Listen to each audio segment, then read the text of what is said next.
और मैं भी सुन रही थी। एक बात इन्होंने कहा है, क्योंकि समय ज्यादा है, मेरे को ना दिखाई दे रहा, में ही कहेंगे चालू कर रखा है मैंने कि सत्य असत्य और स्वर्ग और नरक। और तीसरी बात ये कि हम गांव में आए हैं तो हम नाचेंगे नहीं। मैं कथा करने गई थी सुल्तानपुर में। गांव वाले लोग क्या होते हैं, शर्म आती है, बहुओं को पर्दा में रहती हैं, वो शर्म के मारे ससुर के सामने नहीं नाचती हैं। पर कथा में कम से कम 5-7 हजार आदमी थे और सब बुजुर्ग लोग आए थे। लेकिन भगवान की कथा में जो नाचता, कहते हैं भगवान की कथा में जो नाचता है उसको जीवन में संसार में नाचने की जरूरत नहीं होती। आप लोगों को किस बात की शर्म है? शर्म तो भगवान श्री कृष्ण नहीं करे। मनिहारी का रूप धारण करके माता बरसाने में मिलने चले गए। किससे? राधा रानी की। सारी गोपियां कहने लगी, अरे कृष्ण तुमसे मिलने राधा रानी गई थी रात को बरसाने में।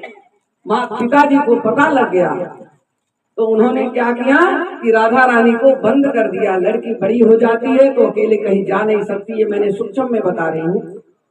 माँ सुनी, गोपियों ने बताया कि ये कृष्ण कन्हैया है, गोवर्धन गिरधारी है, बड़ा नाम है। अरे 5 साल का बालक प्रधान बन गया है, वो पता नहीं कौन है, लगते हैं जैसे गिरवरधारी भगवान स्वयं श्री नारायण आए हुए हैं। तो राधा तुम चलो मिलने के लिए। राधा जी कहने लगे, मुझे लगता है कि मेरे प्रभु श्री नारायण हरि।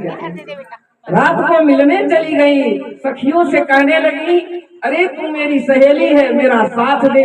सहेलियां कहने लगी, देखो राधे, मैं रोजाना तुम्हारे साथ जाती हूँ, लेकिन रात में मैं तुम्हारे साथ नहीं जाऊंगी, क्योंकि मेरे भाई और मेरे पिता जो हैं मुझे रहने नहीं देंगे। लड़कियों का जाना अकेला ठीक नहीं होता।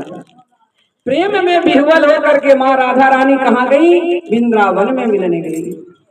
ये जो आपका वृंदावन बसा हुआ है ये वो नहीं है। जब भगवान राधा कृष्ण जी मिलने गए थे ना, तो जो वृंदावन का पुराना गांव है उस पार वहां है। ये 200 साल हुआ है, अभी ज्यादा दिन वृंदावन बने नहीं हुआ है आपका। तो भगवान कृष्ण कंकरी मार रहे थे जमुना जी में, और उसी समय माँ राधा रानी मिलने जाती हैं तो उनका चेहरा उसमें दिखाई देता है। तो कहने लगे, आप कौन? अरे देवी आप कौन है इतनी रात में? माता कहती हैं, जगत की स्वामिनी अधिष्ठात्री अल्लाह माता स्वरूपा आत्म की है। अपने कहते हैं कृष्ण और राधा में कोई अंतर नहीं है, लोग अंतर मानते हैं।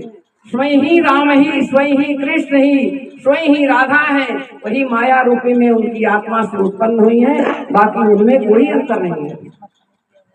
सकल देखते हैं, चेहरा देखते कहते हैं, राधे तुम आई हो इतनी रात, तुम्हारे पिता वृषभान जी सुनेंगे तुमको रहने नहीं देंगे, और अकेली लड़की रात में चलना ठीक नहीं। आप आई मिलने के लिए ठीक है, लेकिन आप स्वयं इसी समय निकल जाइए, चले जाइए।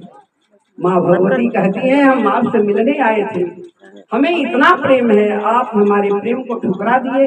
बोले नहीं, ऐसा नहीं है, तुम मेरी आत्मा हो, लेकिन इस समय मनुष्य के रूप में हम यही सिखाने आए हैं कि हमारा संस्कार, हमारा सनातन धर्म, हमारी नीति, हमारी संस्कार, हमारे घर के परिवार के क्या होते हैं वो हमें बताना पड़ेगा, क्योंकि हम मनुष्य के रूप में आए हैं।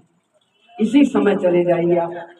फिर कहती है, मैं आई तो हूँ, लेकिन आपको मैं न्योता दे करके जाती हूँ, कभी आप मिलने बरसाने आ जाना। बरसाने भगवान मिलने गए, नहीं रहा गया, बेचैन हो गए। दोनों तरफ से बेचैनी है, इधर राधा रानी को, उधर भगवान कृष्ण को। सखाओं से कहते हैं, अरे सखा तुम चलो मेरे साथ, बरसाने में राधे से मिलने जाऊंगा। तो सखाओं ने मना कर दिया, कहने लगे मैं नहीं जाता।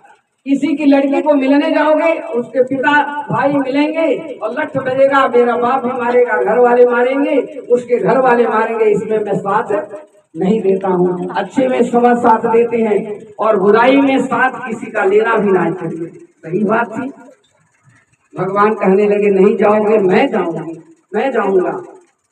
बरसाने जब भगवान आए तो गोपियों से मिले कि राधा रानी का महल कहाँ है। महल देखते हैं तो कहते हैं देखो बरसाने में चूड़ियों का श्रृंगार बहुत होता है, और ऐसे मिलने जाओगे तो अंदर जाने नहीं पाओगे। बोले मैं उसके बिना रह नहीं सकता, बताओ क्या उपाय है कि मैं राधा रानी से मिलने जाऊं। तो कहने लगे कि अरे एक गोपी कहीं देखो बरसाने में चूड़ी का बड़ा श्रृंगार होता है, तो तुम्हें ऐसे तो जाने नहीं देंगे। अगर मिलना है तो मेरी लहंगा लुगड़ी पहन लो, और मेरी शादी की लुगड़ी, एक अपने शादी की लहंगा लुगड़ी लाती है, और एक अपने ब्याह की चूड़ियां लेकर के आती है, और एक अपने श्रृंगार लेकर के शादी की आती है। ये जो भी है एक ग्वालिनी और गोपी जो है ये आपके वेद ही है, वेद शास्त्र उपनिषद यही सब है, यही अयोध्यावासी है जिसको भगवान ने करके आया है। यहाँ पर हम मर्यादा में है, लेकिन जब मैं द्वापर में वहाँ अवतार होऊंगा तो तुम लोगों के साथ में खेल खेलूंगा, आत्मा का रूप का प्रेम का।